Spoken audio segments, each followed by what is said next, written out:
Sabeer Bhatia came to America from India. His story is one of determination and success.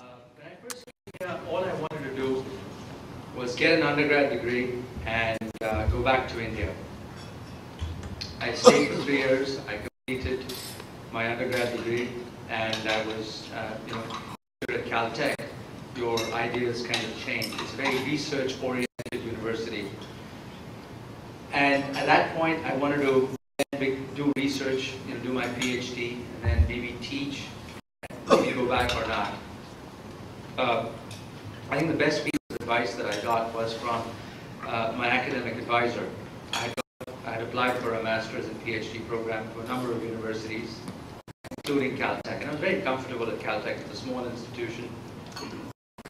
He told me, Caltech has taught you all that it could. I want you to go and experience a different way of thinking. Go to a different school. If you don't like it, you can always come back and do your PhD here. Don't be limited to just Caltech's. From Caltech, Sabeer went to school at Stanford. After he graduated, he went to work at Apple. He wanted to know what it took to have a startup company. After a short stay at Apple, he went to work at Firepower, where he met colleague and future business partner Jack Smith.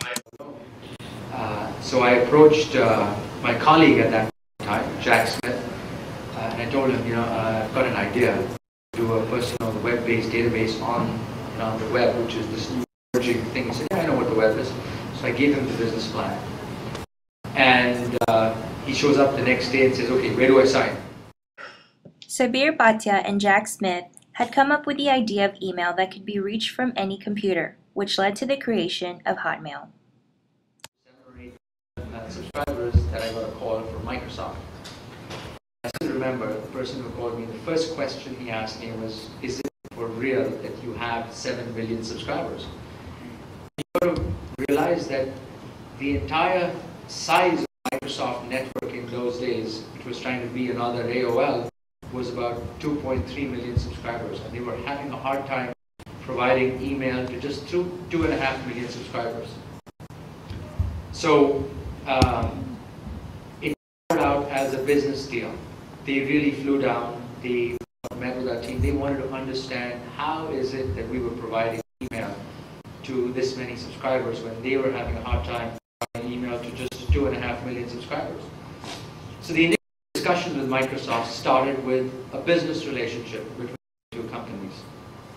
But they very quickly realized that our aspirations were to be more than just an email provider.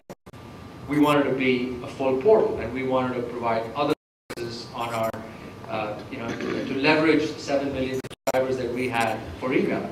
We wanted to provide personalized news, weather information,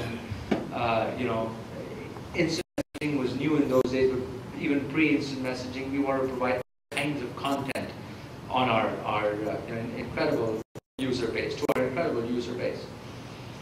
Then they said, we require a more detailed, maybe we need an investment in you. But when they looked at our business plan, it became very clear that we would be competing in the future. So I got a call one time from the VP of MSN in those days. It's getting increasingly difficult for us to make an investment in you.